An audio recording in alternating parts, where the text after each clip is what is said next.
ये देखो 2006 का एक क्वेश्चन है, कह रहा है a particle located at x equal to 0 at time t equal to 0। ये x एक्सिस मैंने बना दिया, ये y एक्सिस है, ये ओरिजिन हो गया। x इक्वल टू 0 पर पार्टिकल है जब टाइम है t equal to 0। Starts moving मतलब u भी है इसका 0, ठीक।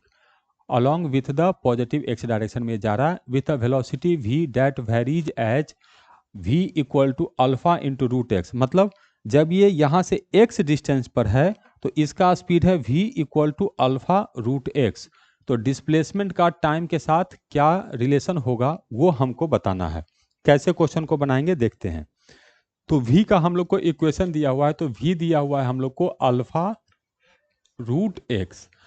अब ये रूट अच्छा चीज नहीं है तो स्क्वायर कर देते हैं, तो स्क्वायर किए तो ये हो गया v square equal to alpha का स्क्वायर इंटू एक्स। अब मैं क्या कर रहा हूँ, इसको डिफ्रेंशिएट कर दे रहा हूँ। तो डिफ्रेंशिएट करेंगे तो इसका डिफ्रेंशिएशन हो जाएगा 2 होगा, v होगा और साथ में होगा हम लोग को dv। और इधर आ गया हम लोग को अल्फा स्क्वायर और x का डिफ्रेंशिएशन होगा dx। ये अल्फा हम लोग को कांस्टेंट है, तो यहाँ से मैं लिख सकता हूँ कि v dv बाई dx जो आया ये आ गया हम लोग को अल्फा का स्क्वायर डिवाइडेड बाई 2।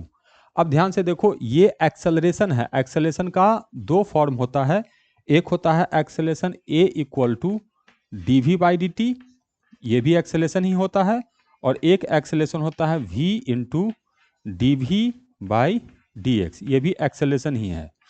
तो ये एक्सेलरेशन हो गया, तो यहाँ से पता चला कि एक्सेलरेशन a इक्वल टू है अल्फा स्क्वायर डिवाइडेड बाई 2।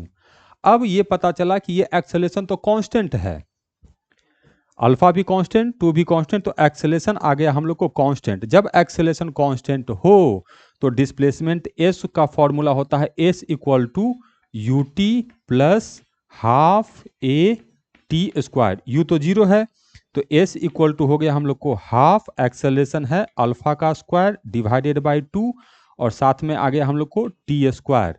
तो s जो है वो टी स्क्वायर के प्रोपोर्शनल है, तो करेक्ट आंसर है इसका ए।